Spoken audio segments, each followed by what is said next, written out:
Be ready. Start. We have already held that the whole of the legislative field was covered by the parliamentary declaration read with provisions of Act 67 of 1957, particularly Section 15 stop.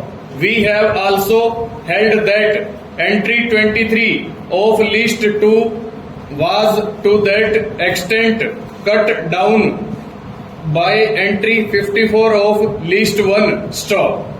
The whole of the topic of minor minerals became a union subject stop.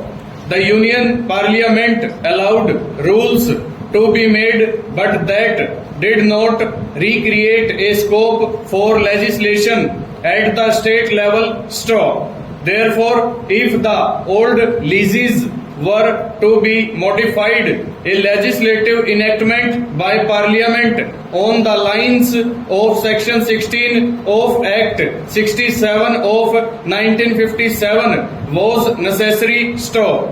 The place of such a law could not be taken by legislation by the state legislature as it purported to do by enacting the second proviso to Section 10 of the Land Reforms Act stop. It will further be seen that Parliament in Section 4 of Act 67 of 1957 created an express bar, although Section 4 was not applicable to minor minerals stop. Whether Section 4 was intended to apply to minor minerals as well or any part of it applies to minor minerals are questions we cannot consider in view of the clear declaration in Section 14 of Act 67 of 1957 that the provisions of Sections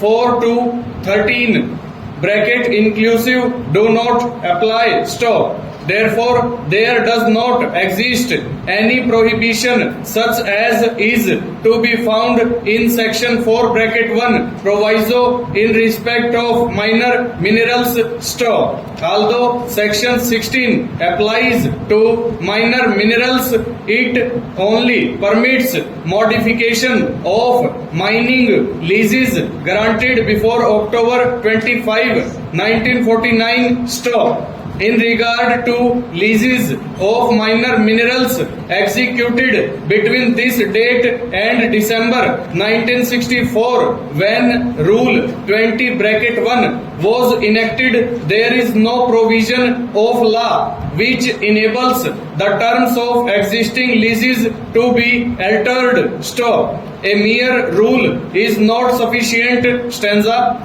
Faced with this difficulty, Mr. Lal Narayan Sinha attempted to claim power for the second proviso to Section 10 of the Land Reforms Act from entry 18 of list 2, a contention we have rejected stop.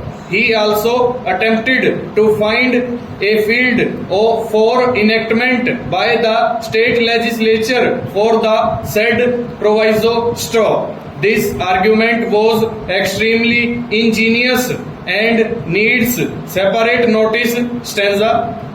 The contention was that modification of existing leases was a separate topic altogether and was not covered by Section 15 of Act 67 of 1957 stop.